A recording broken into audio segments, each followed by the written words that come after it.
Lenin அப்படிங்கிற அந்தி கிறிஸ்து ஆவி தொடர்ந்து வேதாகமத்துல நான் குறைகளை காட்டுறேன்னு சொல்லிட்டு அறிவில்லாத வார்த்தைகளை பேசிக்கிட்டு இருக்குது.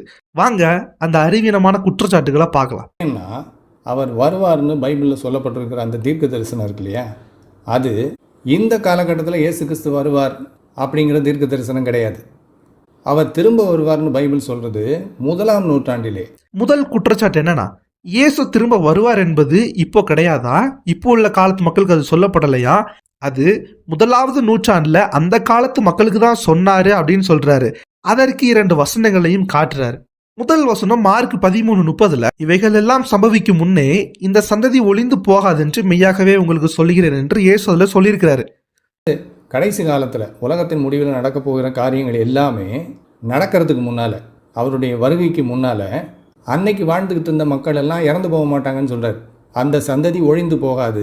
அந்த சந்ததி இருக்கும்போதே உலகத்தின் முடிவில் கடைசி காலத்தில் நடக்க வேண்டிய எல்லாமே நடந்துடும், அவருடைய வருகை நடந்துடும் அப்படின்னு சொல்லி அன்னைக்கு அவர் தீர்க்க தரிசனமாக சொல்லியிருக்கார்.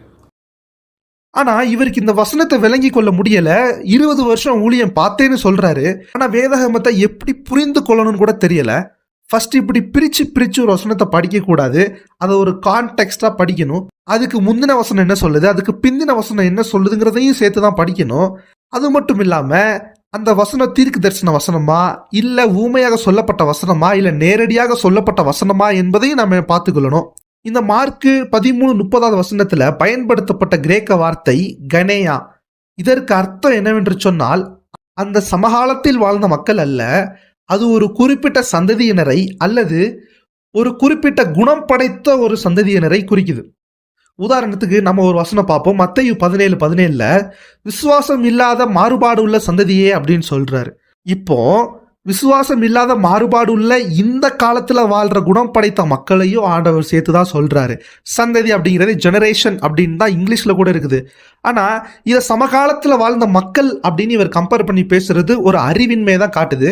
சிம்பிளா புரிஞ்சுக்கிற விஷயத்த கூட ரொம்ப காம்ப்ளிகேட் பண்ணிட்டு இருக்கிறாரு இந்த லெனின்.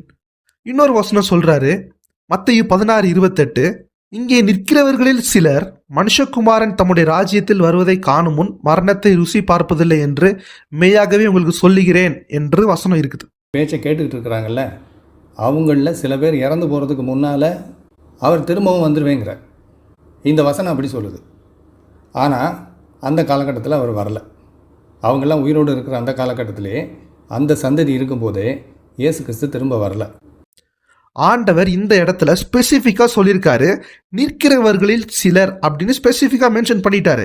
கரெக்டா அடுத்த வசனத்திலேயே மத்தேயு 17:1, 6 நாளைக்கு பின்பு இயேசு பேதுருவையும் யாக்கோபையும் அவனுடைய சகோதரனாகிய யோவானையும் கூட்டிக் கொண்டு தனித்திருக்கும்படி உயர்ந்த மலையின் மேல் போய் அவர்களுக்கு முன்பாக மறுரூபமானார். அவருடைய முகம் சூரியனைப் போல பிரகாசித்தது, அவர் வஸ்திரம் வெளிச்சத்தை போல வெண்மையாயிற்று.